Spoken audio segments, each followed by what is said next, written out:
नमस्कार प्यारे सिविलियंस, कैसे हैं आप सब। आशा करता हूं आप अपने लक्ष्य में, सिविल सेवक बनने के लक्ष्य में पूरे मनोयोग से लगे हुए होंगे। इसी में सहयोगी ग्रुप से आज हम आपके साथ फिर से पुनः एक बार हैं। आज अपना टॉपिक है विश्व के पठार, विश्व के मरुस्थल और विश्व में जो मैदान हैं उनके बारे में आज हम चर्चा करेंगे और मानचित्रण के माध्यम से आपके मस्तिष्क में, वो मस्तिष्क के पटल पर उनको इंगित करने का प्रयास करेंगे। क्यों भाई, ऐसा क्यों?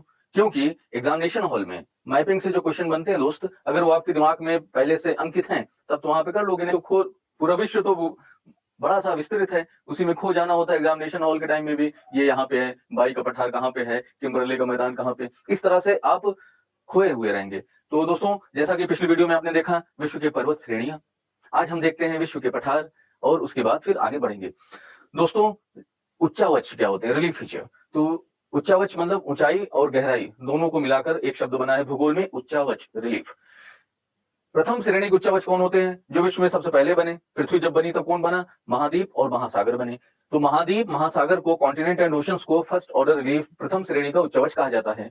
अब इनके अंदर और जो ऊंचाई गहराई आएंगी उनको द्वितीय श्रेणी का उच्चावच कहा जाता है। जैसे महाद्वीपों पर आपके पर्वत हैं, पठार हैं, सपाट मैदान हैं, घाटियां हैं, आपके गर्त हैं, यह सब द्वितीय श्रेणी के उच्चावच हो जाएंगे। अब इसके बाद पर्वत पे आप कई चीजें देखेंगे, जैसे जलप्रपात हैं, शिप्राएं हैं, शिप्रिका, इसके बाद आप हिमनद द्वारा निर्मित स्थलाकृतियां देखेंगे, आदि आदि। तो यह सब तृतीय श्रेणी के उच्चावच कहे जाएंगे दोस्तों। तो क्या यह केवल महाद्वीप पे है, महासागर में नहीं? बिल्कुल, महासागर में भी तो है। महासागर में भी तो आप देखेंगे महासागर के अंदर पहाड़ हैं, महासागर के अंदर पठार है, ठीक। और एक गुआट नामक स्थलाकृति महासागरों में है। एक पर्वत होता है जिसका शीर्ष कटा होता है, सपाट होता है, उसको गुआट कहते हैं। Specially found in the ocean, केवल महासागरों में पाया जाता है। कई बार क्वेश्चन आया है, गुआट कहाँ पाया जाता है? महासागरों में पाया जाता है ना। तो इस तरह से हम आगे बढ़ते हुए अब आज पहला टॉपिक अपना उठाते हैं दोस्तों, पठार, विश्व के पठार। आइए पहले बात समझ लें, फिर इसको विश्व में देखा जाएगा।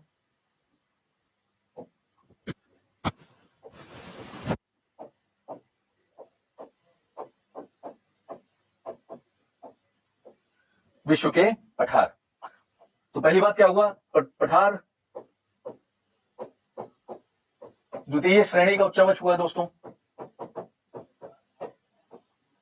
दूसरी क्या विशेषता होगी?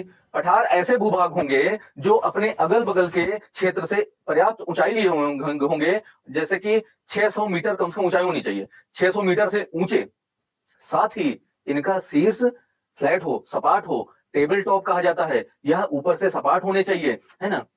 तो 600 मीटर की ऊंचाई हो प्लस यह कैसे हो? यह सपाट होने चाहिए, तो इनको बोला जाएगा पठार। अगर ऊंचे हैं लेकिन इनका शीर्ष शंकुआकार है, कोनिकल है, तब पर्वत हो गया था। लेकिन ऊंचे हैं लेकिन सपाट है तो पठार कहा जाएगा। 150 मीटर तक ऊंचाई है तो मतलब ऊंचे नहीं है, नीचे है, तो इनको मैदान कहा जाएगा। अगर वो नीचे हैं, आपके समुद्र तल के भी नीचे हैं, गड्ढे नुमा है, तो उनको खाई, गर्त, इन सब नाम से जाना जाता है। यह सब द्वितीय श्रेणी के उच्चावच होते हैं दोस्तों। विश्व में पठार कहाँ है? अपना मेन उद्देश्य तो मानचित्रण है। विश्व में कौन से पठार कहां पर है, आइए अब इनको देखते हैं दोस्तों। तो प्रारंभ करते हैं पुनः उत्तरी अमेरिका से। उत्तरी अमेरिका से, उत्तरी अमेरिका में अलास्का आपने देखा ही, कहां पर है भाई? उत्तरी अमेरिका के उत्तर में, उत्तरी अमेरिका के उत्तर पश्चिम में, जो कि पहले रशिया का भाग हुआ करता था, यूएसएसआर, उसको अमेरिका उसने दे दिया, आज भले पछता रहा है। अलास्का यह यूएसए का भाग है। वहां पर एक प्रमुख नदी है यूकोन, यूकोन नदी है। तो यहां पर जो पठार है, यूकोन नदी जिस पठार से बह रही है, उस पठार का नाम अलास्का पठार और दूसरा नाम यूकोन का पठार भी आता है ना। तो प्रश्न आया है, आएगा भी, कुछ भी आएगा। अलास्का का पठार या यूकोन का पठार, पहला हो गया आपका अलास्का या यूकोन का पठार, पहला हो गया आपका अलास्का या यूकोन का पठार, ठीक है। चलिए, यह है प्रमुख आपका पठार। दूसरा, कनाडा में लेब्राडोर प्रायद्वीप के पास एक पठार है जो कि बहुत ही महत्वपूर्ण है, उसका नाम है लॉरेशिया का पठार। क्यों महत्वपूर्ण है भाई? विश्व भूगोल में जब आप देखते हैं कि काफी सिद्धांत दिया गया है कि कैसे पृथ्वी का निर्माण हुआ, कैसे वर्तमान में महाद्वीप महासागर बने हैं, तो इन सिद्धांतों में एक सिद्धांत है महाद्वीपीय विस्थापन का सिद्धांत। विग्नर साहब का महाद्वीपीय विस्थापन का सिद्धांत। सिद्धांत और लॉ में क्या अंतर है भाई? सिद्धांत तो हम आप भी दे सकते हैं, कुछ भी दे सकते हैं, दे दो कोई सिद्धांत के महाद्वीप ऐसे नहीं ऐसे बने, लेकिन लॉ कब बनेगा? जब वो यूनिवर्सली प्रूव्ड हो जाएगा, हर जगह उसको बैठेंगे वैज्ञानिक, भूगर्भ शास्त्री लोग, सब सहमत हो जाएंगे, यूनिवर्सली प्रूव्ड होगा, तभी कोई सिद्धांत लॉ बनता है। जैसे कि न्यूटन का नियम, न्यूटन्स लॉ, नियम लॉ कब बना? जब सब सहमत हैं, पूरी तरह सिद्ध हो गया, हर जगह वो सिद्ध हो रहा है, तब वो लॉ बनेगा, अन्यथा हाइपोथेसिस, परिकल्पना या सिद्धांत, थ्योरी कहा जाता है। ठीक, तो कई सिद्धांत दिए गए हैं, जिनमें से एक सिद्धांत है आपका महाद्वीपीय विस्थापन सिद्धांत, जिसमें कार्बोनिफेरस काल में जो पैंजिया था, टोटल पूरा एक भूमि पैंजिया दो भागों में टूटा, अंगारा लैंड जिसका नाम लॉरेशिया भी था, और दूसरा दक्षिण वाला गोंडवाना लैंड, भारत की जनजाति गोंड के नाम पे गोंडवाना लैंड, लेकिन लॉरेशिया नाम क्यों पड़ा? इस लॉरेशिया पठार के कारण। दूसरा अंगारा लैंड भी बोलते हैं उसको, लगे हाथ जान लो, अंगारा लैंड नाम कहां से आया? अंगारा क्षेत्र कहां पर है? तुर्की में, तो यह सब उत्तरी भूभाग के भाग थे, है ना। लॉरेशिया नंबर 2 पे, लॉरेशिया का पठार, लॉरेशिया का पठार। जब इतना देख ही रहे हैं तो लगे हाथ एक चीज और देख लेते हैं, वो क्या है भाई? महाद्वीप, महासागरों के भीतर भी, यूरोप और अमेरिका के मध्य महासागर के भीतर भी पठार हैं, जैसे टेलीग्राफिक पठार। कहां पर है? उत्तरी अटलांटिक महासागर में है। क्यों नाम पड़ा टेलीग्राफिक पठार? यूरोप और अमेरिका के बीच में जब टेलीग्राफ लाइन बिछ रही थी तो महासागर के भीतर इसी पठार से होकर बिछी थी, इस कारण से इसका नाम पड़ा टेलीग्राफिक पठार। क्या नाम पड़ा? टेलीग्राफिक पठार।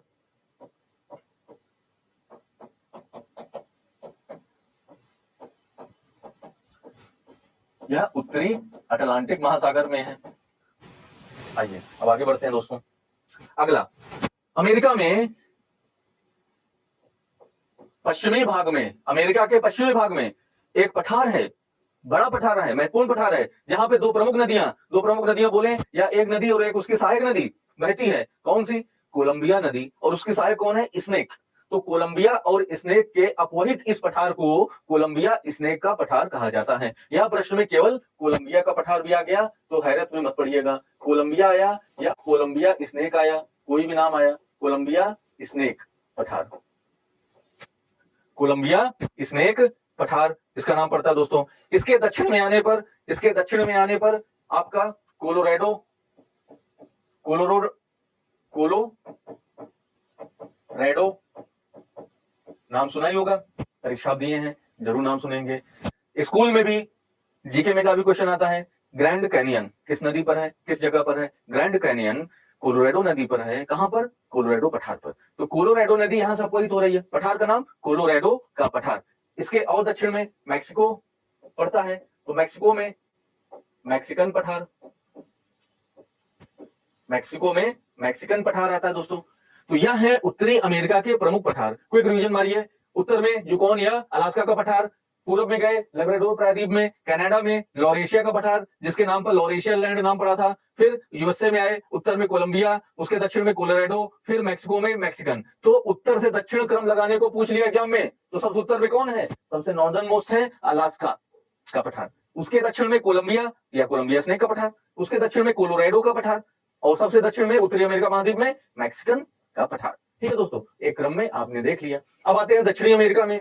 दक्षिणी अमेरिका में एक बहुत ही प्यारा नाम या नया नाम या अजीम नाम आपके लिए, बोरबोरेमा। क्या है? बोरबोरेमा, बोरबोरेमा का पठार। कहां पे? ब्राजील में। बोरबोरेमा अनोखा नाम है, एग्जाम में यही सब बाउंसर बनता है दोस्तों, नया नया अनसुना सा, कहां है कैसा है। तो बोरबोरेमा ब्राजील, बसे ब्राजील, बसे बोरबोरेमा पठार। ठीक है, बोरबोरेमा पठार। इसके पश्चिम आएंगे तो माटो ग्रासो कई बार परीक्षा में पूछा जा चुका है। माटो ग्रासो का पठार कई बार परीक्षा में आ चुका है। माटो ग्रासो का पठार कहां पर है? ब्राजील में है। माटो ग्रासो का पठार कहां पे? ब्राजील में। उसके और पूरब बढ़े, पश्चिम बढ़े, बोलीविया क्षेत्र आया। बोलीविया का पठार नाम सुना है, बोलीविया। विश्व की सबसे ऊंची राजधानी कौन है? बोलीविया की प्रशासनिक राजधानी लापाज। बोलीविया की राजधानी लापाज विश्व की सबसे ऊंची राजधानी कही जाती है। वहीं पर झील भी है, झील वाले टॉपिक में हम देखेंगे। लेक टिटिकाका, टिटिकाका लेक विश्व की सबसे ऊंची नौगम्य झील है, बोलीविया के पठार पे ही है। अब यहाँ पे लगे हाथ आपको एक जानकारी और मिल जानी चाहिए, क्या पता एग्जाम में किस रूप में नारायण मिल जाए। तो वो अगली जानकारी क्या है दोस्तों? यही क्षेत्र आपका एक और नाम से जाना जाता है, वह नाम है प्लानो, एल्टी प्लानो। एल्टी शब्द क्या है? एल्टीट्यूड, मतलब ऊंचाई, एल्टी ऊंचाई, एल्टीट्यूड। तो उससे क्या समझ में आ रहा है, जो ऊंचा तो ऊपर फ्लैट प्लेन टाइप का है, लेकिन ऊंचा है और फ्लैट है, क्या हो गया, पठार हो गया। ऊंचाई 600 मीटर और फ्लैट है 600 मीटर से अधिक और फ्लैट है एल्टीप्लानो। एल्टीप्लानो क्षेत्र आपका पेरू बोलिविया का ऊंचा वाला भाग, जो कि कैसा पठार है, अंतरा पर्वतीय पठार है। दो पर्वतों के बीच में जब पठार होता है वो इंटरमाउंटेन या अंतरा पर्वतीय पठार कहा जाता है। किसी पर्वत के पैर पर जब पठार होगा, पर्वत पदीय पठार। ठीक, जैसे अपलेशियन के फुटहिल्स पे, अपलेशियन के पैर पर एक पठार है यहां पर, जिसका नाम क्या है, जिसका नाम पीडमोंट पठार है। पीड मतलब पैर, माउंट मतलब माउंटेन, पीडमोंट। यूएसए में अपलेशियन के फुटहिल्स पर पीडमोंट पठार, याद रखना। पीडमोंट कहां, यूएसए में, अपलेशियन के पूरब की तरफ उसके पैर पर पर्वत पदीय पठार। ठीक है, तटीय पठार भी होते हैं जो तट के समीप होते हैं दोस्तों, है ना। आइए, एल्टीप्लानो याद रखना है, कहां पर है, साउथ अमेरिका में। ठीक, जिसका एक भाग है बोलिविया का पठार, इसलिए एक साथ बता रहे हैं, बोलिविया का पठार एल्टीप्लानो का ही भाग है। चलिए अब आगे बढ़ते हैं, दक्षिण चलते हैं। दक्षिण में है पैटागोनिया का पठार, पैटागोनिया का पठार, पेंटागोनिया का पठार या पैटागोनिया, दोनों तरह से परीक्षा में शब्द मिलेगा आपका, पेंटा भी पैटा भी। पेंटागोनिया बुक्स में भी लिखा रहता है दोनों शब्द, पेंटागोनिया या पैटागोनिया का पठार कहां पर है, साउथ अमेरिका में दोस्तों, दक्षिणी अमेरिका में पेंटागोनिया पठार। अब आगे बढ़ते हैं, आगे चलते हैं हम किसमें, अफ्रीका में। अफ्रीका में सबसे उत्तर में कौन सा पठार आएगा, अफ्रीका में सबसे उत्तर में तासली का पठार, तासली का पठार अफ्रीका के मध्य भाग में। यहां पे दोस्तों जैसे बता रहे हैं वैसे ही दिमाग में बैठाइए, वैसे ही समझिए। ठीक, देखना इसका मजा, एग्जाम में जो कंफ्यूजन होता है ना, कहाँ है, उत्तर में है दक्षिण में है, दूर हो जाएगा। तो अफ्रीका के मध्य में, अफ्रीका के आधे भाग में कौन सा पठार है, आधा से याद रखना है, आधा मावा,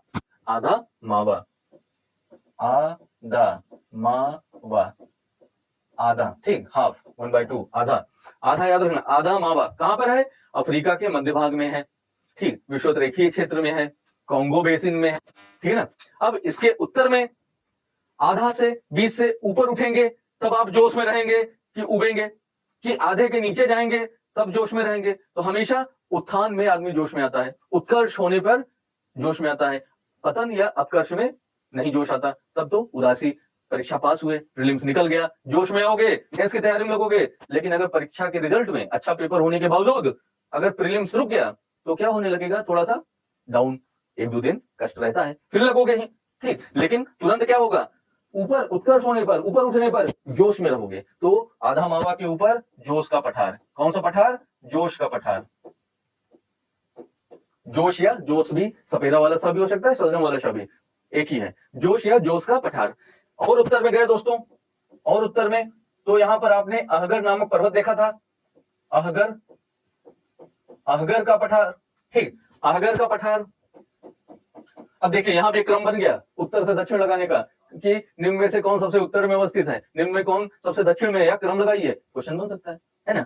सबसे उत्तर में तासली का पठार, जहां पर एटलस पर्वत है, एटलस पर्वत अफ्रीका, कई बार क्वेश्चन आ चुका है, एटलस पर्वत, तासली का पठार, उसके दक्षिण में अहगर का पठार, उसके दक्षिण में जोश का पठार, उसके दक्षिण में आधा मावा का पठार। याद कैसे रखना है, आधा मावा, आधे पे, आधे के ऊपर आएंगे उत्कर्ष होगा, ऊपर उठेंगे तो जोश आएगा, जोश का पठार, फिर अगर का पठार, और सबसे नॉर्थ में तासली का पठार। ठीक है ना। अब नीचे आ गए, आधे के नीचे मतलब कि बिलो जा रहे हो तो ऊब लगेगी, क्या लगेगी, ऊब, बोर हो गए, मन थोड़ा सा व्यथित होगा, बोर लगेगा। उबंगी का पठार, याद रखना, ऊब से उबंगी का पठार,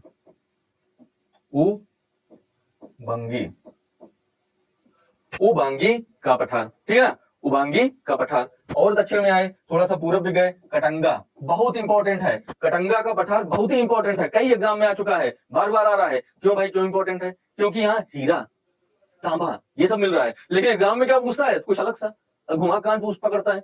एग्जाम में पूछा जाता है कोबाल्ट, कटंगा पठार में क्या मिलता है, विकल्प में रहता है कोबाल्ट। कोबाल्ट कहां पाया जाता है, विकल्प में कटंगा का पठार। तो क से कटंगा, क से कोबाल्ट। ठीक, कोबाल्ट याद रखना, कोबाल्ट, कटंगा का पठार बहुत इंपॉर्टेंट है, बहुत ही इंपॉर्टेंट। ठीक, कटंगा क्यों भाई, कोबाल्ट के लिए, कोबाल्ट, कोबाल्ट। ठीक, एग्जाम में आएगा, आपको मिलेगा, देख लीजिए, पेपर आउट समझिए, कहीं एग्जाम 4-5 एग्जाम दीजिएगा, पक्का आएगा। कटंगा का पठार। अब इसके दक्षिण में आते हैं, कहां पे, अंगोला में। अंगोला किसका, अंगोला बाई। ठीक, बाई का पठार कराने के लिए आपको, बाई का पठार, जाम्बिया। जाले क्षेत्र में तो आपका हो गया कटंगा का पठार, और दक्षिण और पश्चिम गए अंगोला क्षेत्र में बाई का पठार। अब दक्षिण में है दक्षिण अफ्रीका देश, जहां गांधी जी गए थे, जहां से वो अपना नॉन कोऑपरेशन, सहयोग आदि यह सब जो है, सत्य अहिंसा, इनकी उन्होंने एक्सपेरिमेंट किया था। ठीक, दक्षिण अफ्रीका। यहां पर दोस्तों कारू, कारू का पठार, कारू का पठार, कारू बेल्ट भी इसको कहा जाता है, इसको डेजर्ट की श्रेणी में भी कभी कभी रखा जाता है। कारू पठारी भाग है सबसे साउथ में। अब आधा मावा के दक्षिण का देखा जाए तो आधा मावा आधे पे, आधे अफ्रीका पे, उसके दक्षिण में आपका नीचे गए ऊब लगी, ज्यादा ऊब लगे, ज्यादा नीचे जाने लगोगे तो कांटे गड़ने लगेंगे, कटंगा। उबांगी के बाद, उबांगी के दक्षिण में कटंगा का पठार। ठीक, फिर बाई के पास पहुंच गए, अंगोला बाई। ठीक, और दक्षिण कारू, साउथ अफ्रीका में कारू का पठार। तो ये हो गए आपके मध्य और या पश्चिम की तरफ के पठार। अब पूरब की तरफ, अब पठार अफ्रीका में ज्यादा है, पूरब की तरफ जो पठार है उनको भी देख लेते हैं दोस्तों। चलिए, सबसे पहले इथोपिया में अबिसिनिया का पठार। हम आप मानव, बुद्धिमान मानव जिसको कहते हैं, होमोसेपियंस, उद्भव कहां से हुआ हमारा, हमारा उद्भव इथोपिया से कहा जाता है, अबिसिनिया पठार से ही माना जाता है, यहीं से माना जाता है। एबिसिनिया का पठार या अबिसिनिया भी लिखा रहता है, एबिसिनिया का पठार। ठीक, एबिसिनिया का पठार। इसके और थोड़ा दक्षिण में केनिया तंजानिया वाली जगह पर, यहां पर अफ्रीका के ईस्ट में है, आप पूरब में है तो पूर्वी अफ्रीका पठार, पूर्वी अफ्रीका पठार। ठीक, कहां पे, केनिया प्लस तंजानिया में, पूर्वी अफ्रीका का पठार। ध्यान देना, पूर्वी अफ्रीका मरुस्थल दूसरा आएगा, इसलिए यहाँ पे केनिया तंजानिया लिख दिया हूं। पूर्वी अफ्रीका पठार की बात हो रही है तो केनिया तंजानिया में यहाँ मरुस्थल तो होगा नहीं, ये तो विश्वरेखी क्षेत्र है, या तो यहाँ पे वन होंगे या तो यहाँ पर सवाना वनस्पतियां होंगी, है ना। तो केनिया तंजानिया में पूर्वी अफ्रीका का पठार। इसके और दक्षिण गए टांगनेका, तो इसको बोलते हैं टांगनेका का पठार, टांगनेका का पठार। और दक्षिण में हाई वेल्ड, हम क्या बता रहा है, हाई वेल्ड, उससे पकड़ना है। हाई वेल्ड क्या है, हाई वेल्ड एक पठारी भाग है साउथ अफ्रीका का, दक्षिण अफ्रीका का, ड्रैगन्सबर्ग पर्वत के पद पे, पर्वत पदी पठार है ड्रैगन्सबर्ग के पास। इसी के पास जोहानिसबर्ग, किम्बर्ले, इन सब की इंपॉर्टेंट खान है ना, हीरे की। अब यहाँ पर देखा जाए वेल्ड नाम भी आपने सुना है। वेल्ड क्या है, वेल्ड शीतोष्ण घास के मैदान है। तो क्या भाई, क्या घास के मैदान केवल मैदानी भाग में है, थोड़ा ऊंचाई पे भी तो मिल सकते हैं। ऊंचाई पर हो और वहां पर चट्टानों के अपक्षय अपर्दन से मृदा बन जाए और वहां घास हो रही हो, शीतोष्ण है, ऊंचाई पे वैसे ही ठंडा हो जाता है, तो ठंडा क्षेत्र है। और थोड़ा ऊंचाई पे और ठंडा शीतोष्ण हो जाएगा, घास है, मुलायम घास है, वेल्ड। तो वेल्ड घास के मैदान का एक भाग ऊंचाई पे भी है, हाई वेल्ड उसको कहा जाता है। हाई से याद रखना, पठारी भाग है ये, हाई वेल्ड। ठीक, हाई वेल्ड। तो ये रहे आपके अफ्रीका के पठार।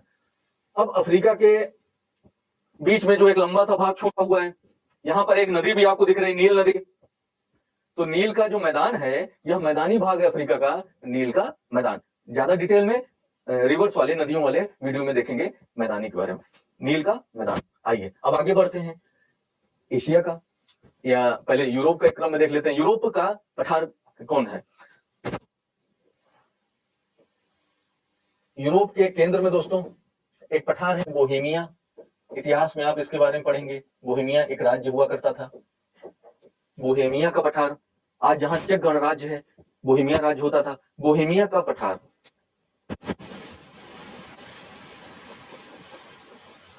फ्रांस के पास मैसिव सेंट्रल, मैसिव सेंट्रल, जो इंपॉर्टेंट कंट्रीज हैं, ब्रिटेन, फ्रांस, इटली, यही तो है ना, जर्मनी, तो उनके सेंट्रल में कौन है, मैसिव सेंट्रल। इसके दक्षिण में स्पेन में मसेटा का पठार, क्या नाम है, मसेटा, मसेटा।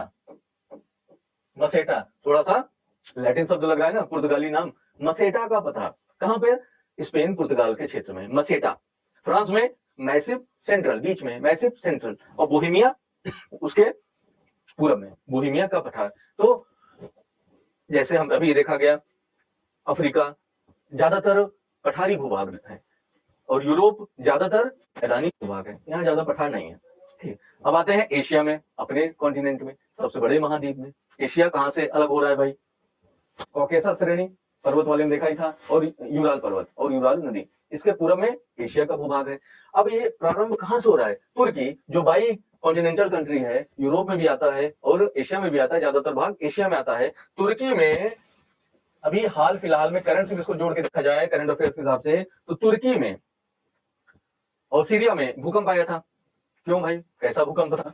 बहुत लंबी दूरी तक आया था। ऐसा कैसे? हम लोग तो सुने हैं कि भुज में भूकंप आया तो उसका एपी सेंट्रल फोकस एक जगह था, और वैसे भी आता कि अफगानिस्तान भूकंप आया, दिल्ली में झटके मिले, या काठमांडू के पास फलाने पोखर में भूकंप का फोकस था, मूल था, जिसका झटका उत्तर प्रदेश तक मिला, जिसका झटका बिहार में मिला, जिसका झटका बहुत बड़ा है तो एमपी तक मिला, मध्य प्रदेश तक। बट यहाँ पर तुर्की से सीरिया तक लगातार कैसे झटके आए? तो इसका कारण क्या है भाई? कि जो प्लेट टेक्टोनिक यहाँ पड़ी है, प्लेट या तो सब्डक्ट करती है, या हो रही है, या एक दूसरे के समानांतर मूव कर रही है। तो जो समानांतर प्लेट किनारा होता है, वहां पर प्लेटें समानांतर आगे पीछे मूव कर रही हैं, तो इस कारण से क्या होता है कि लगातार चट्टान टूटेंगे, चट्टानों के टूटने से जो उनके अंदर की स्टोर्ड एनर्जी वही निकलती है, तो सीस्मिक ऊर्जा के रूप में भूकंप लाती है ना। यहाँ पर एनातोलिया प्लेट भी है, एक माइनर प्लेट है, लघु प्लेट, एनातोलिया प्लेट, उसके मूवमेंट से ही भूकंप आया था। गत वर्ष काफी लोग नुकसान हुआ, भारत भी वहां मदद करने पहुंच गया था, ठीक, लेकिन कोई फायदा नहीं हुआ उसके बाद। तो तुर्की में एनातोलिया का पठार, इसके पूरब गए एशिया माइनर का पठार। पहला एनातोलिया, एनातोलिया, फिर Asia minor, Asia minor, Asia minor का पठार, और पूरब गए ईरान की तरफ, ईरान में ईरान का पठार, ईरान का पठार। दोस्तों, ईरान के उत्तर में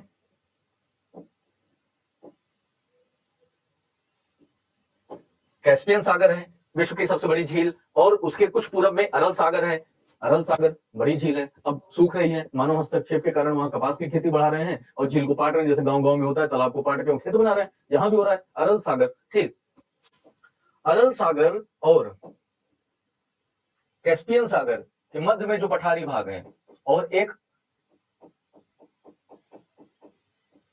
इसका नाम है उस्त उर्द, इंपॉर्टेंट है, नया सा नाम है, उस्त उर्द। कहां पर है उस्त उर्द? आपका कैस्पियन सागर, कैस्पियन व अरल सागर, अरल सागर के मध्य है, कैस्पियन व अरल सागर के मध्य उस्त उर्द का पठार है। इंपॉर्टेंट है, नोट कर लीजिए अलग से डायरी में, इसको अंडरलाइन कर लेना जहां नोट करना।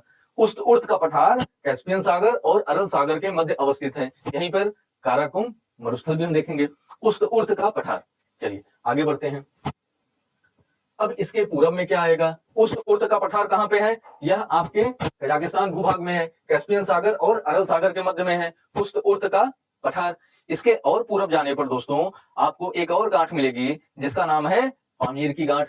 यहाँ पर आर्मेनिया की गांठ पर्वत वाली वीडियो में, और कॉकेसस माउंटेन्स पे, और यहाँ पर पामीर की गांठ। तो पामीर की गांठ के पास पामीर का पठार भी है, जिसको विश्व का छत कहा जाता है। क्या कहा जाता है? विश्व की छत, रूफ ऑफ द वर्ल्ड। क्यों ऐसा? क्यों? छत क्या है? मकान में सबसे ऊंचा भाग। तो जो सबसे ऊंचा भाग होगा पठार, ठीक, फ्लैट होगा, ऊंचा होगा, छत जैसा होगा, विश्व की छत, पामीर की पठार को, पामीर के पठार को। और पूरब गए, और पूरब जाने पर एक जगह आएगा टकला मकान, टकला मकान का पठार।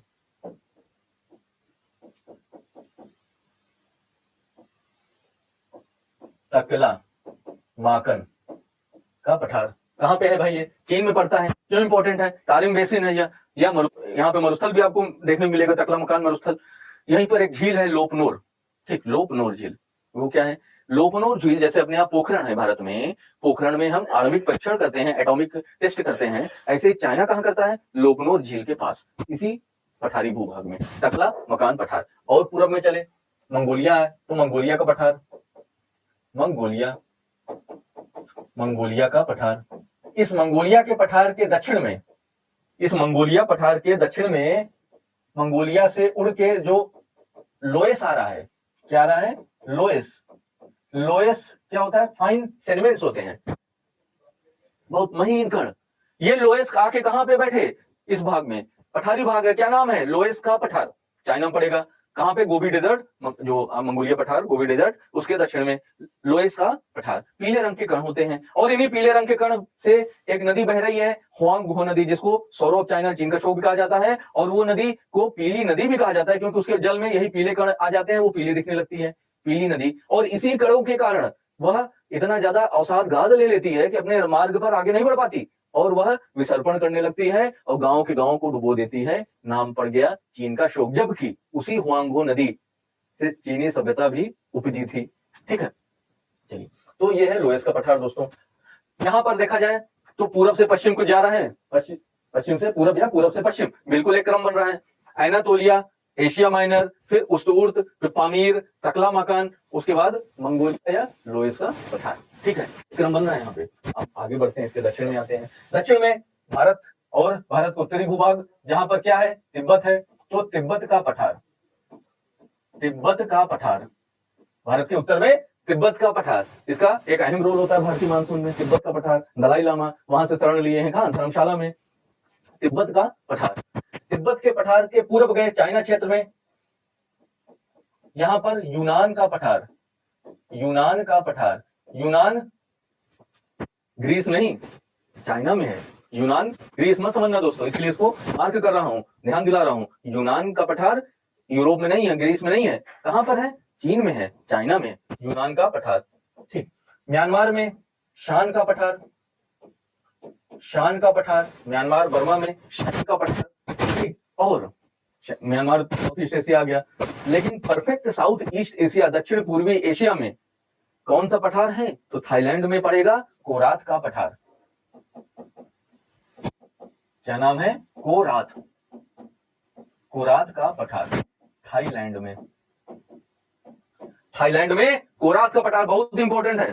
थाईलैंड में कोरात का पठार, क्वेश्चन आ चुका है, फिर आएगा कोरात का पठार। बाकी शान तो आप जानते ही हैं, यूनान में कंफ्यूज मत होना, यूनान देश तो ग्रीस है, लेकिन यूनान का पठार चाइना में है, कोरात थाईलैंड में। ठीक है, बाकी भारत में, भारत के भूगोल में डिटेल करेंगे, अभी बस ऐसे रिकॉल कर लीजिए। भारत में राजदीपी पठार है, दक्कन का पठार है, और छोटा नागपुर पठार है। ठीक है, प्रमुख पठारों में भारत में। तो ये रहे आपके पठार।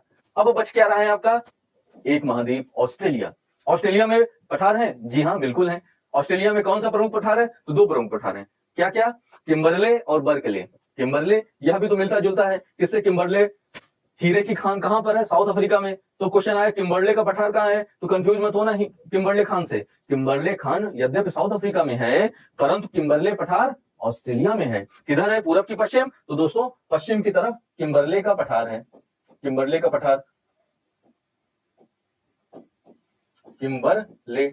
और पूरब की तरफ बर्कले, पूरब की तरफ बर्कले का पठार। किम्बरले का पठार और बर्कले का पठार, दो पठारी भूभाग ऑस्ट्रेलिया महाद्वीप में प्रमुख रूप से देखे जाते हैं। किम्बरले का पठार प्रायः क्वेश्चन बन चुका है और बनेगा भी। किम्बरले का पठार, न कि किम्बरले की खान। किम्बरले का पठार ऑस्ट्रेलिया में, जैसे यूनान का पठार चीन में, उर्त का पठार आपके कजाकिस्तान में, कैस्पियन सागर अरल सागर के मध्य में उर्त का पठार। एनातोलिया का पठार तुर्की में है। ठीक है, ईरान का पठार आसान है, ईरान में है। अब बचा लास्ट, पोतवार का पठार। पोतवार का पठार, ये कहां पे? पाकिस्तान में। पोतवार का पठार पाकिस्तान में। ठीक है, तो ये रहे दोस्तों आपके विश्व के प्रमुख, और प्रमुख कह रहे हैं ज्यादातर सारे लगभग पठार क्षेत्र। एक क्रम में भी आपने देखा, उत्तर से दक्षिण, पूरब से पश्चिम। ठीक, और कैसे याद रखना है, जहां कंफ्यूजिंग है उनको भी दूर किया गया। तो रिवीजन अब आपके हाथ में दोस्तों, इसके बाहर क्वेश्चन 99.9% नहीं आएगा, इसी में से आएगा। ठीक, बस रिवाइज किए रहिए और समझिए। फिर एक रिवीजन मान लिया जाए, आइए। नॉर्थ अमेरिका में सबसे उत्तर में अलास्का या यूकॉन का पठार, उसके दक्षिण में कोलंबिया स्नेक का पठार, उसके दक्षिण में कोलोराडो का पठार, उसके दक्षिण में मैक्सिकन का पठार। साउथ अमेरिका में बोरोबोरेमा, मोटो ग्रासो और बोलिविया या एल्टी प्लानो क्षेत्र, बोलीविया का पठार। दक्षिण में पैटागोनिया का पठार। अफ्रीका जो मेन है, आधे से शुरू करना है, आधा मावा, ऊपर गए, ऊपर उठेंगे जोश, नीचे जाएंगे उबांगी का पठार। जोश के पठार के उत्तर में अहगर का पठार, सबसे उत्तर में एटलस पर्वत के पास तासली का पठार। उबांगी के दक्षिण गए कटांगा, और दक्षिण गए बाई, और सबसे दक्षिण में कारू बेल्ट का पठार। ठीक है, ऑस्ट्रेलिया में किम्बरले और बर्कले का पठार। तो ये आपके प्रमुख पठारी क्षेत्र है। उस्तूर तो याद रखिएगा, पामीर विश्व की छत कहा जाता है। पाकिस्तान में पोटवार का पठार है। बोहेमिया का पठार यूरोप में पाया जाता है। फ्रांस बीच में सेंट्रल है तो मैसिव सेंट्रल। मसेटा लैटिन नाम लग रहा है तो स्पेन और पुर्तगाल के क्षेत्र में, स्पेन में मसेटा का पठार। तो ये रहे आपके मुख्य पठारी भाग। इन्हीं को मैप के माध्यम से भी आप देख सकते हैं। ठीक, अलास्का युगान पठार, कोलंबिया पठार, कोलोराडो पठार। ठीक, एक ग्रेट बेसिन भी बीच में क्षेत्र आता है, पठारी भाग है, लेकिन हम उसको डेजर्ट में भी चर्चा करेंगे। ठीक, मैक्सिकन पठार को चियापान का पठार भी कहा जाता है। बोरबोरेमा का पठार, ब्राजील का पठार। ठीक, माटो ग्रासो का पठार। ठीक, बोलिविया का पठार, पैटागोनिया का पठार, बाई का पठार, नीचे कारू पठार, हाई बेल्ट यहाँ पे आएगा, उबांगी, आदामावा, अहगर, तासली। ठीक, अबिसिनिया, मसेटा, यहाँ बोहिमिया। तो जितना मैप में दिया रहता है उससे ज्यादा ही आप जान चुके हो दोस्तों। ठीक, किम्बरले का पठार, बर्कले का पठार। ठीक, कोरात का पठार, शान यूनान आप जान ही गए हैं। ये थोड़ा सा गड़बड़ हो गया, कोरात का पठार थाईलैंड में है दोस्तों, थाईलैंड में कोरात का पठार ये नहीं है। ठीक, तो इस तरह से आप मैप के माध्यम से भी, एटलस के माध्यम से भी आप देखेंगे और जानेंगे विश्व के प्रमुख पठार। रिवीजन कर लोगे, कभी गलत नहीं होगा। आगे बढ़ते हैं। दूसरा, अब देखते हैं दोस्तों विश्व के मरुस्थल।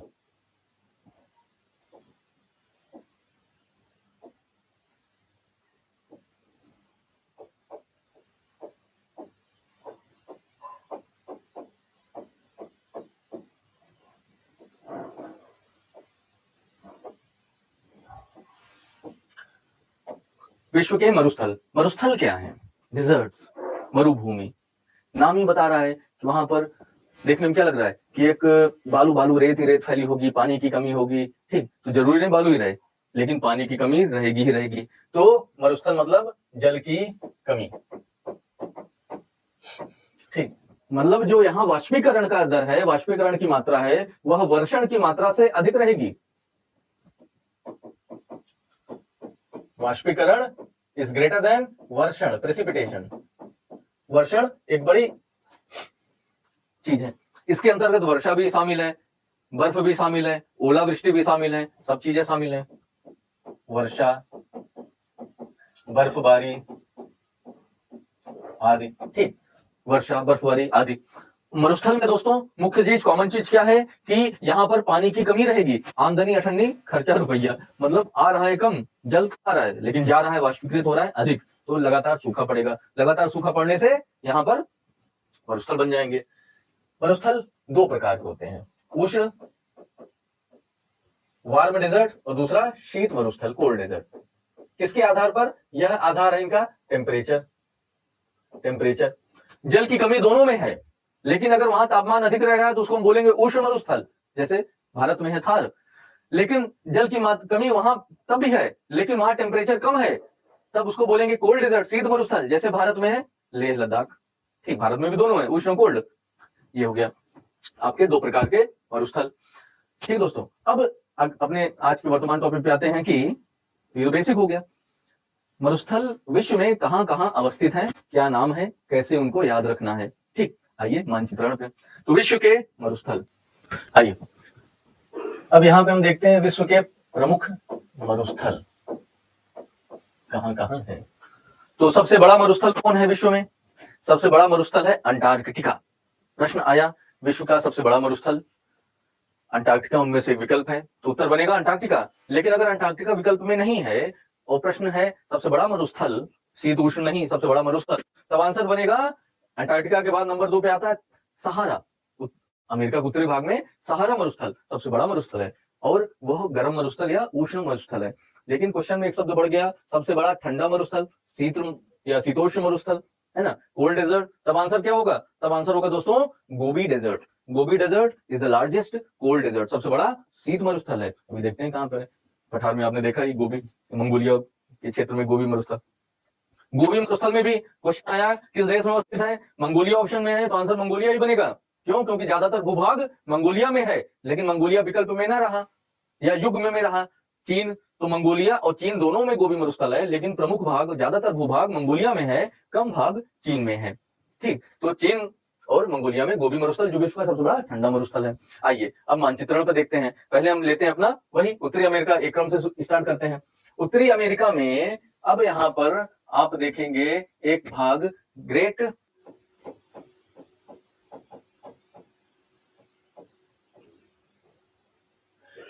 बेसिन क्षेत्र। ग्रेट बेसिन क्षेत्र यूएसए के या पूरे उत्तरी अमेरिका के पड़ता यूएसए में है, पश्चिमी भाग में अवस्थित है। ग्रेट बेसिन क्षेत्र, जहां पर कोलंबिया स्नेक पठार आपने देखा, उसके दक्षिण में ग्रेट बेसिन क्षेत्र एंड रॉकीज प्रशांत महासागर के मध्य के भूभाग में। ठीक, कैस्केड रेंज है, कोस्ट रेंज है और दूसरी तरफ आपका रॉकीज है। तो दोनों पर्वतों श्रेणियों के मध्य में यह जो भाग है, यहाँ पे वर्षा नहीं हो पाती।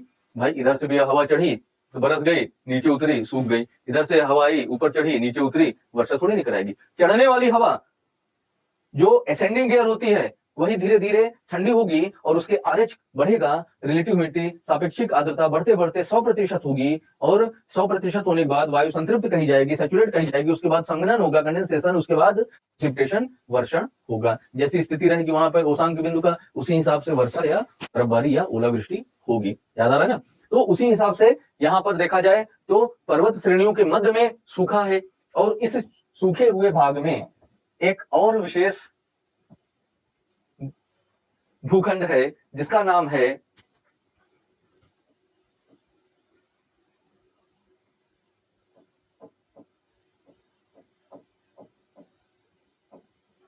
Death valley.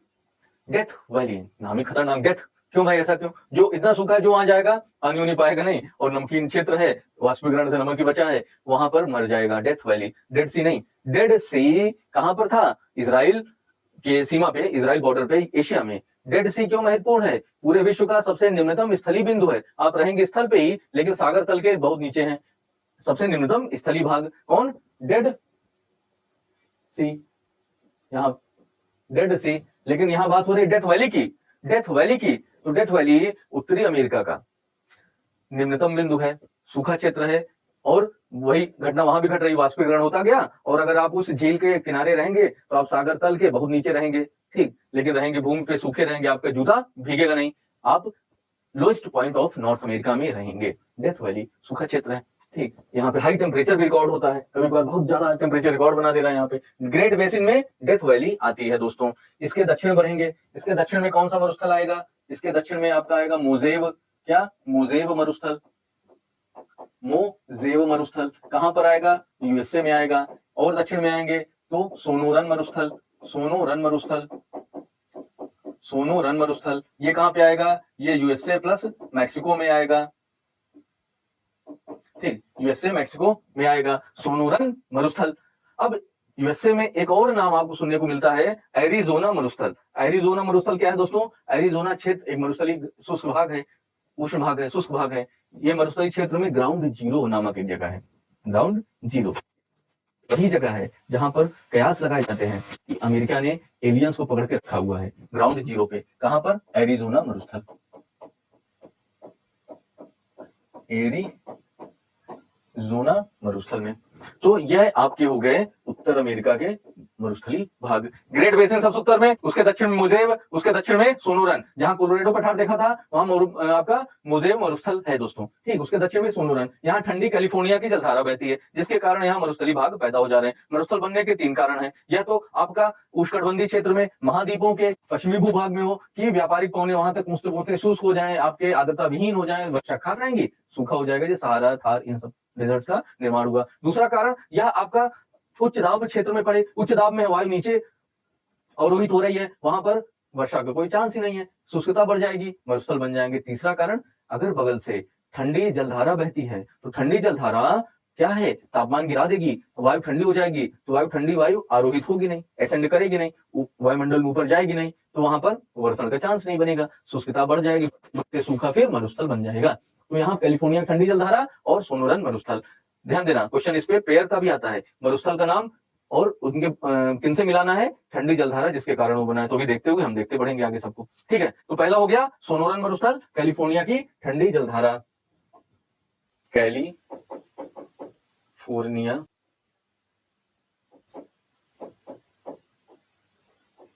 शीत धारा, लेकिन ये बना रही है गर्म मरुस्थल। इसका कारण क्या है, यह उष्णकटिबंधीय क्षेत्र में है, इसलिए वार्म डेजर्ट है, गर्म मरुस्थल है। तो धारा शीत है।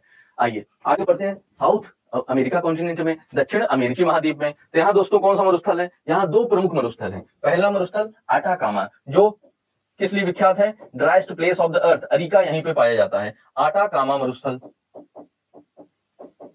आटाकामा मरुस्थल, अरिका, अरिका यहीं पे है। ठीक, पोटाश आदि यहीं सबसे पहले पाए गए। पोटाश और पोटाश खाद के लिए सबसे इंपॉर्टेंट जगह आज भी आटाकामा मरुस्थल है। ठीक है, आटाकामा मरुस्थल चिली क्षेत्र में कॉपर वगैरह बहुत मिलते हैं, लेकिन क्वेश्चन अरिका और पोटाश पे ज्यादातर आता रहता है। ठीक, दूसरा पैटागोनिया मरुस्थल, पैटागोनिया मरुस्थल, ये कैसा मरुस्थल है, ये शीत मरुस्थल है।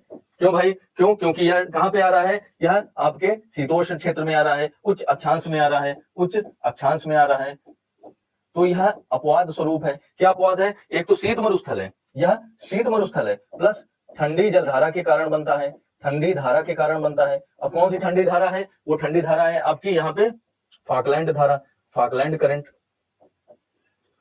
फाकलैंड शीत धारा।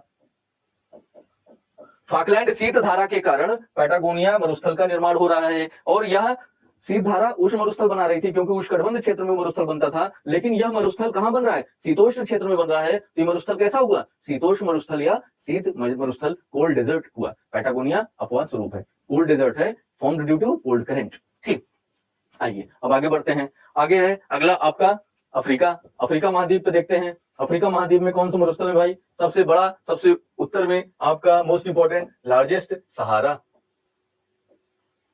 सहारा मरुस्थल। ठीक, सहारा सबसे बड़ा मरुस्थल। सहारा मरुस्थल की बात हो रही है, तो यहाँ पे एक चीज और आपको जानना जरूरी है कि सहारा मरुस्थल में 3 प्रकार के मरुस्थल पाए जाते हैं, अर्ग, रेग, हमादा। क्या क्या, अर्ग, रेग, हमादा, अर्ग, रेग और तीसरा हमादा, अर्ग, रेग, हमादा। ये क्या भाई, अर्ग मरुस्थल किसको कहते हैं, अर्ग मरुस्थल जो रेतीला होता है, सैंडी होता है, रेत से बना होता है, सैंड से, उनको अर्ग मरुस्थल कहा जाता है।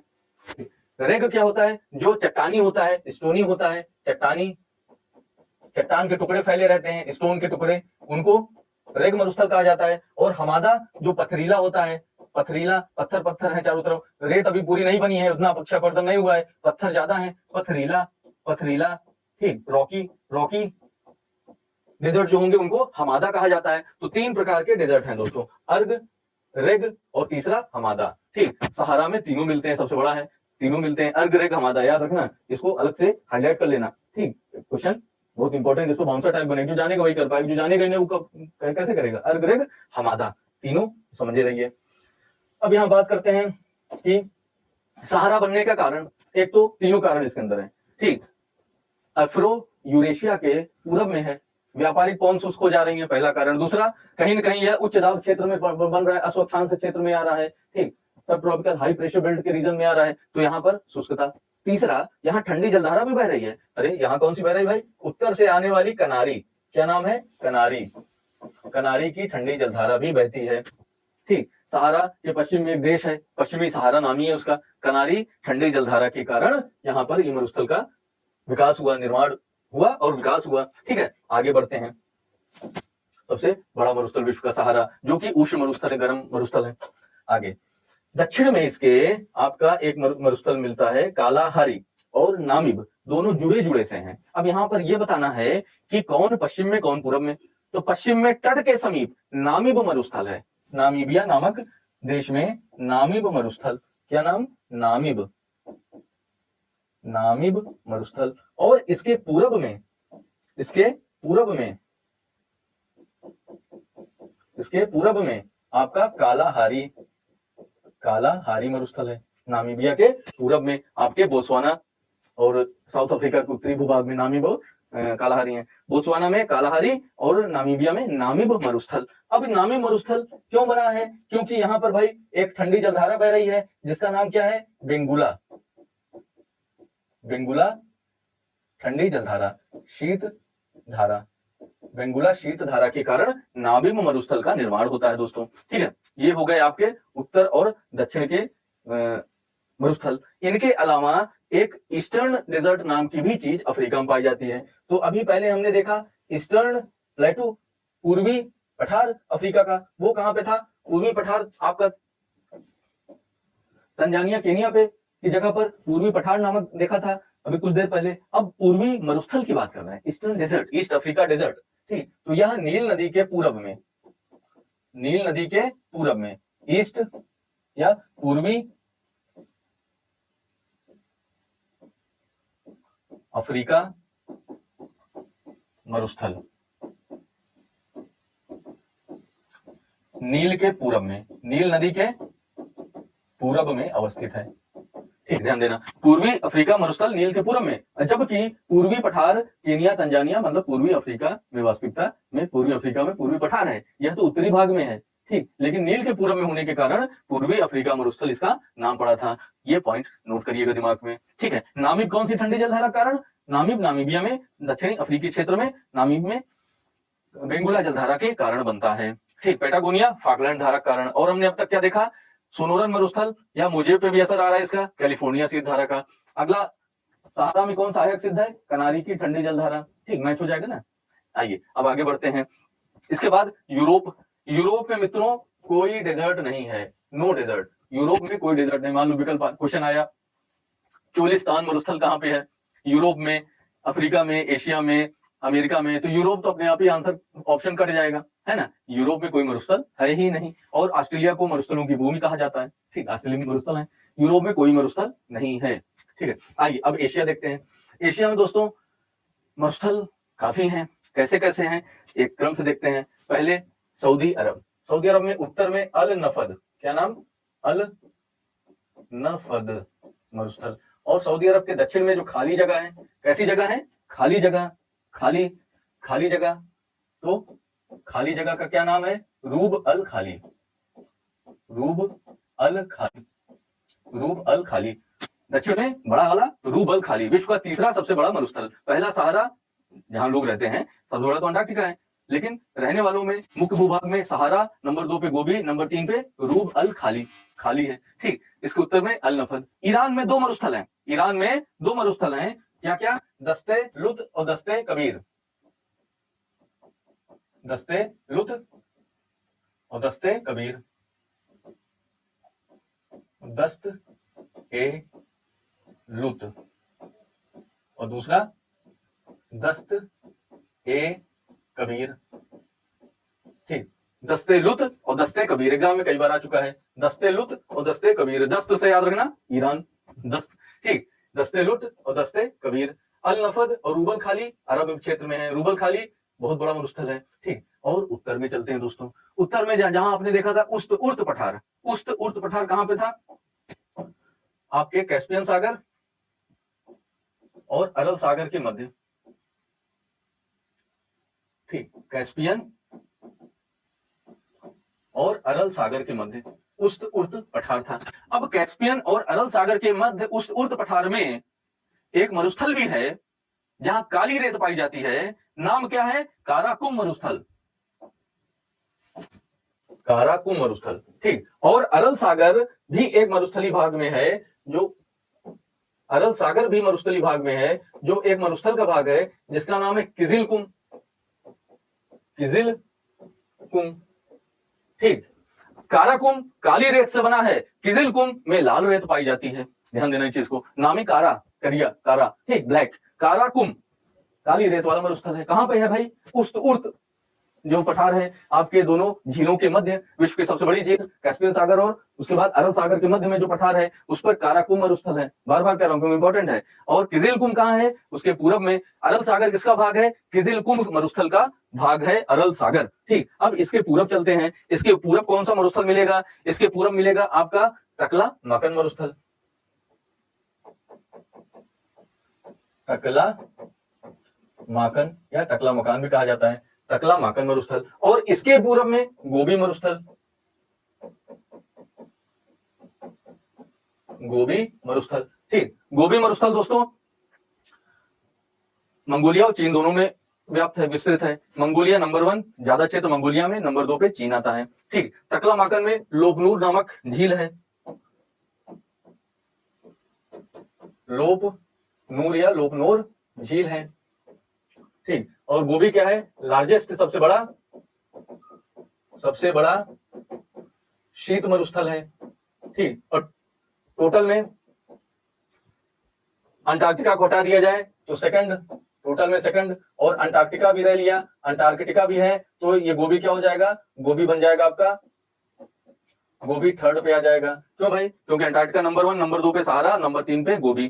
ठीक, इसलिए क्या रखना, अंटार्कटिका विकल्प में है तो सबसे बड़ा मरुस्थल अंटार्कटिका है, शीत मरुस्थल, सबसे बड़ा शीत मरुस्थल भी अंटार्कटिका हो जाएगा, लेकिन जनरली वो अलग चीज हो गई। ठीक, मुख्य भूमि पर सबसे बड़ा शीत मरुस्थल गोबी, जो टोटल में नंबर 2 पे है।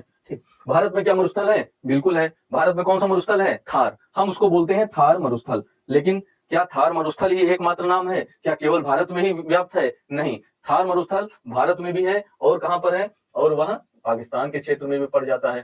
ठीक, भारत में भी है और पाकिस्तान में भी है, भारत में भी है और पाक में भी है। तो भारत में उसको नाम अपना वाला क्या है, थार। जो विश्व का जनसंख्या घनत्व, जन घनत्व मैक्सिमम है, सर्वाधिक जनघनत्व वाला डेजर्ट है, जनघनत्व सबसे ज्यादा कौन से मरुस्थल में है, थार में है। और पाकिस्तान में इसका जो एक्सटेंशन है उसको क्या बोला जाता है, उसका नाम है चोलिस्तान, चोलिस्तान, पाकिस्तान चोलिस्तान। ठीक, पाकिस्तान भारत का चेला, चोलिस्तान। चलिए, तो ये हो गया आपके विश्व के इन महाद्वीपों के डेजर्ट। अब आते हैं महाद्वीपों, मरुस्थलों की भूमि, मरुस्थलों का महाद्वीप किसे कहा जाता है, तो ऑस्ट्रेलिया को। सूखी धरती की भूमि, प्यासी धरती की भूमि किसे कहा जाता है, ऑस्ट्रेलिया को। वहां पे कौन कौन मरुस्थल हैं, अब उनको देख लिया जाए साथियों।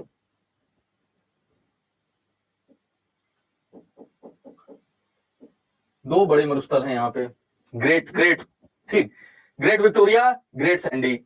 उत्तर में सन कहां है, सन यहां पर दोस्तों मकर रेखा जा रही है, मकर रेखा के उत्तर में सन रहेगा, साल भर की दक्षिण में, मकर रेखा के उत्तर में विषुवत रेखा की तरफ। ठीक, तो सन से याद रखना सैंडी, सैंडी डेजर्ट किधर है, मकर रेखा के उत्तर में, यानी उत्तरी ऑस्ट्रेलिया में सैंडी डेजर्ट है। उसमें पहले ग्रेट सैंडी, फिर लिटिल सैंडी उसके दक्षिण में। ठीक, तो ग्रेट सैंडी डेजर्ट, पहला ग्रेट सैंडी डेजर्ट, इसके दक्षिण में little sandy, little sandy desert. तो ये कौन है भाई, सबसे बड़ा वाला, ऑस्ट्रेलिया का सबसे बड़ा मरुस्थल, ग्रेट विक्टोरिया डेजर्ट। ग्रेट, महारानी विक्टोरिया के नाम पे पड़ा था, great Victoria desert, great Victoria desert. ठीक है, ग्रेट विक्टोरिया डेजर्ट। ये हो गए दो बड़े बड़े, अब छोटे कौन है, गिब्सन, सिम्पसन और स्टुअर्ट। ठीक, पश्चिम से पूरब चलिए, गिब्सन, ये इसको ब्लैक से कर देते हैं दोस्तों ताकि आपको ज्यादा क्लियर आए, गिब्सन, फिर सिम्पसन,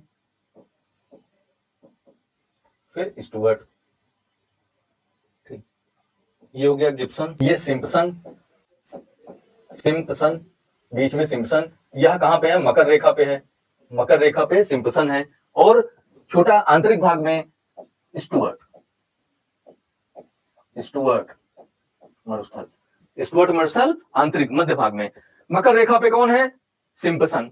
सबसे बड़ा कौन है, ग्रेट विक्टोरिया डेजर्ट। ठीक है, great Victoria, great sandy, Gibson, Simpson, Stuart, इस तरह याद रखिएगा तो याद रहेगा। ग्रेट विक्टोरिया, ठीक, ग्रेट सैंडी, फिर मध्य में गिब्सन, फिर सिम्पसन, फिर स्टुअर्ट। ठीक, और उत्तर दक्षिण की बात आई तो सन कहां रहते हैं, ऑस्ट्रेलिया की तुलना से बात करेंगे, अपने भारत में ऑस्ट्रेलिया में मकर रेखा, ऑस्ट्रेलिया से में सन उत्तर की तरफ ही रहेंगे, तो ग्रेट सन से सैंडी, ग्रेट सैंडी डेजर्ट उत्तर ऑस्ट्रेलिया। ठीक, ग्रेट सैंडी, लिटिल सैंडी, फिर गिब्सन, फिर ग्रेट विक्टोरिया। उत्तर से दक्षिण का क्रम पूछेगा तब भी आई होप कर लोगे आप। ठीक, अब ग्रेट विक्टोरिया के पास क्या ठंडी जलधारा भी है, बिल्कुल है, कौन है, जलधारा वाले वीडियो में आपको सारी जलधाराएं क्लियर हो जाएंगी, कौन सी जलधारा कहां से निकलती है, किधर जा रही है, क्यों उसका निर्माण हुआ, क्यों गर्म क्यों ठंडी, सब क्लियर हो जाएगा। ये ठंडी जलधारा का नाम है आपका, ऑस्ट्रेलिया के पूरब के पश्चिम, पश्चिम, तो पश्चिम ऑस्ट्रेलिया, पश्चिम ऑस्ट्रेलिया शीत धारा, पश्चिम ऑस्ट्रेलिया शीत धारा, जो ग्रेट विक्टोरिया डेजर्ट बनाने में महत्वपूर्ण योगदान दे रहा है। भाई देखिए, पश्चिम की तरफ ही तो मरुस्थल है ज्यादा, पूरब की तरफ नहीं है, पूरब तरफ ग्रेट डिवाइडिंग रेंज है, तटीय क्षेत्र है। यहाँ उष्ण पूर्वी ऑस्ट्रेलिया धारा है, तो ठंडे क्षेत्र को और गर्म कर दे रही है, रहने योग्य मौसम बना दे रही है। वहां पर जनसंख्या का ज्यादा बसाव है, जनसंख्या संकेंद्रण ऑस्ट्रेलिया का किधर कौन से तट पे है, पूर्वी तट पे, पश्चिमी तट पे नहीं, ठीक, पूर्वी तट पे ज्यादा इंपॉर्टेंट शहर, पूरी जनसंख्या ज्यादातर वहीं रहती है। तो ये रहा दोस्तों आपके विश्व के मरुस्थल, उष्ण मरुस्थल, शीत मरुस्थल, कौन से कहां पर हैं, कैसे याद रखेंगे, कहां कंफ्यूजन होगा, कैसे दूर करना है, ये सब हमने समझा। और कौन से एग्जाम में ज्यादा आते आ रहे हैं, कौन से थोड़ा सा बाउंसर टाइप के हैं, वो भी आपने देखा और समझा। उम्मीद करता हूं आपके एग्जाम में सहयोग सिद्ध होगा इसका। चलिए दोस्तों, अब इसके बाद आगे बढ़ते हुए एक छोटा टॉपिक और उसको भी लेके यहाँ देख लेते हैं। विश्व के मैदान, मैदान क्या है भाई, 150 मीटर के ऊंचे और सपाट होने चाहिए मैदान। पहली बात, ज्यादातर क्यों बन रहे हैं भाई, नदियों के कारण बनते हैं। तो विश्व की जो बड़ी नदियां हैं वो मैदान बनाती है, जैसे उत्तरी अमेरिका में मिसिसिपी, मिसौरी नदी और इनकी जो सहायक नदियां हैं सब अरकानसास, रेड, टेनेसी, इन सबको मिलाकर एक बनता है ग्रेट प्लेन्स। यूएसए में क्या बना, great planes.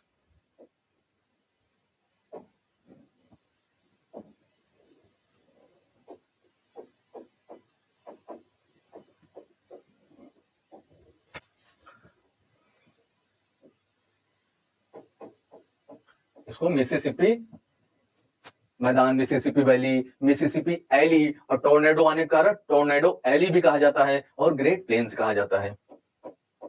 Great planes, great planes कहां पे, आपके उत्तरी अमेरिका में। इंपॉर्टेंट मैदान, ग्रेट प्लेन्स कहां है, उत्तरी अमेरिका या यूएसए में है, ठीक। ऑस्ट्रेलिया, साउथ अमेरिका में विश्व की सबसे बड़ी नदी है कौन, अमेजन, लेकिन वहां कोई मैदान का मतलब नहीं है। क्यों नहीं है भाई, वहां घने जंगल, जो विश्व के फेफड़े हैं, घने जंगल पाए जाते हैं, जहां पर बड़े बड़े वन हैं, एनाकोंडा है, ठीक। तो भाई वो अपना योगदान दे रहा है, पारिस्थितिक योगदान दे रहा है। तो आइए अब आगे बढ़ते हैं यूरोप में। यूरोप में जो प्रमुख मैदान है, जो अक्सर एग्जाम में आता है, दो है, कौन सा है, सैलिसबरी और लोम्बार्डी। सैलिसबरी,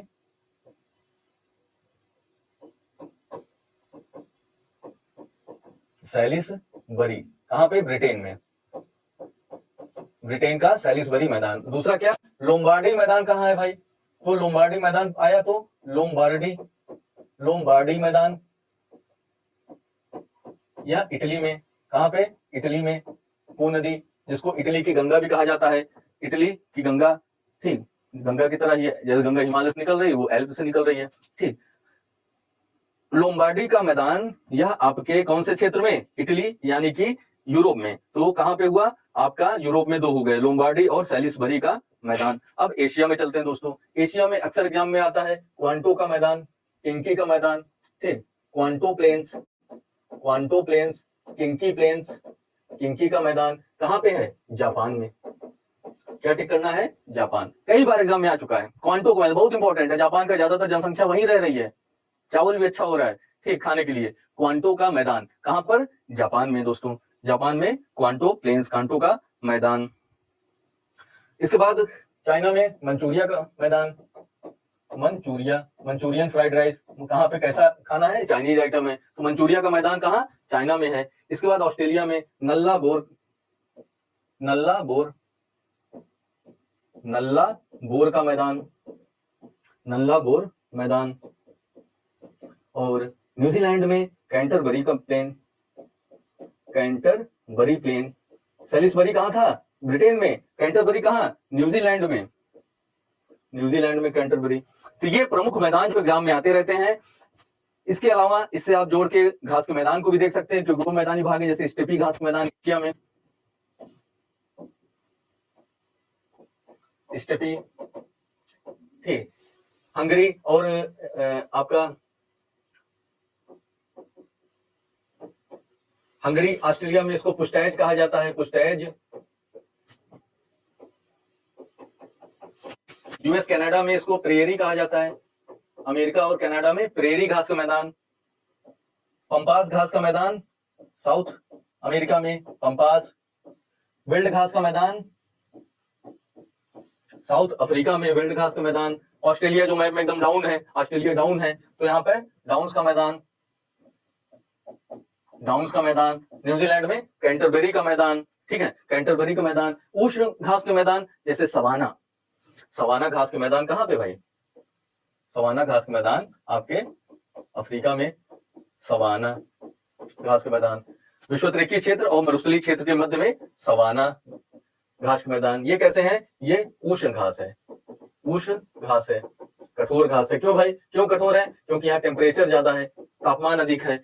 ये सब मुलायम घास के मैदान है। क्यों? क्योंकि यहाँ तापमान में कमी है, तो घासें मुलायम है। घासें मुलायम है, जल्दी अपघटित हो जाएंगी, जल्दी अपघटित हो जाएंगे, केंचुए जल्दी खाद पचा लेंगे और वर्मी कंपोस्ट दे देंगे। तो विश्व की सबसे उपजाऊ मृदा कौन है? स्टेपी तुल्य जलवायु क्षेत्र या स्टेपी तुल्य मैदानों में, प्रेरी, इन सब मैदानों में जो चरणोजेम मृदा आती है, इनकी मृदा का नाम है चरणोजेम। चरणोजेम मृदा ये विश्व की सबसे चरणोजेम चरणोजेम मृदा, most fertile soil of the world, सर्वाधिक उर्वर मृदा है दुनिया की चरणोजेम मृदा। कहाँ पे? स्टेपी। ठीक है। सवाना जैसे उष्ण घास के मैदान है, तो भारत में सवाई क्षेत्र, जैसे राणा प्रताप ने सवाई घास की रोटी खाई थी, कहानियों में आपने पढ़ा है, सवाई, सवाना। ठीक है। चलिए, साउथ अमेरिका में लानूज कैंपो जिनको कहा जाता है। तो ये है विश्व के प्रमुख मैदान। इसमें नल्लाबोर, रिविजन फिर से रिवाइज करिए फटाक से। नल्लाबोर मैदान ऑस्ट्रेलिया में, नल्लाबोर ऑस्ट्रेलिया। लोम्बार्डी मैदान इटली में, सैलिसबरी ब्रिटेन में। अक्सर एग्जाम में आया है लोम्बार्डी। क्वांटो जापान में। तो दोस्तों ये रहे आपके विश्व के प्रमुख मैदान भी। ठीक, आशा करता हूँ इस वीडियो से आपके एग्जाम में जरूर प्रश्न मिलेंगे। मिलते हैं फिर अगले वीडियो में और इंपॉर्टेंट टॉपिक से लेके प्रश्न बनना उससे निश्चित रहेगा। ठीक, तब तक